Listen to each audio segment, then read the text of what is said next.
They set it up like that so they can exert control by allowing central banks now to do anything they want, which they've had this ability for, well, since their inception here, but never more so since the engineered meltdown of the financial system 2008. But we haven't seen anything yet. That was like the prelude or the opening act to what's coming here.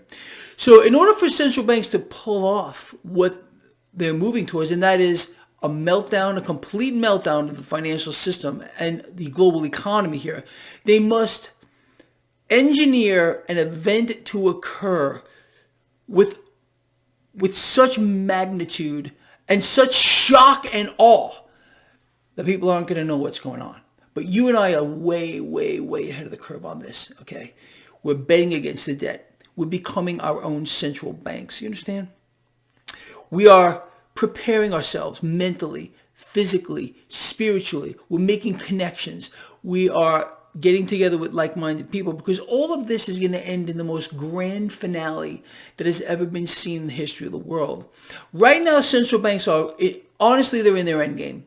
Their end game is to continue to inflate on an unprecedented scale. Meanwhile, tell everyone that they're trying to control inflation, the distractions, the deceptions. I mean, think about it. For many, many months, what is the ECB, European Central Bank, and the Federal Reserve been doing? Other central banks as well, raising rates, raising rates, raising rates. What's happening to inflation? It continues to go higher and higher. What I want to know is, when are people going to wake up and say, hold on a minute.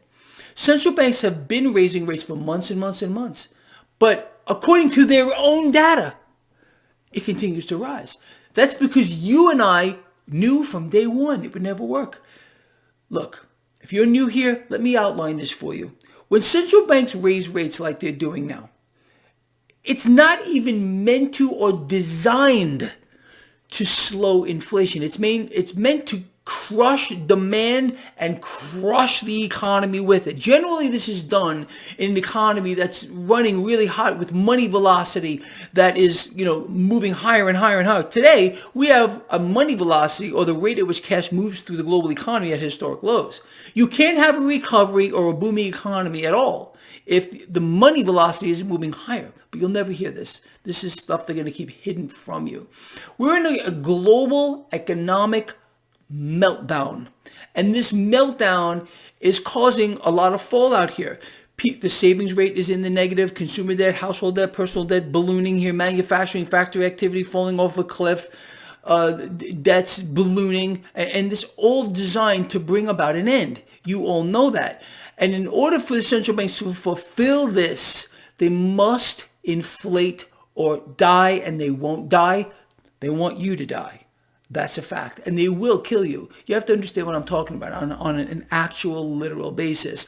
Because when the entire system melts down, because that's what they're leading towards, a meltdown of the financial system, and it's going to begin in the debt market. Forget about watching the stock market, okay? Like everyone else wants you to do. I'm telling you to watch the debt market, because that's the driver. That's what the MMRI is looking at here.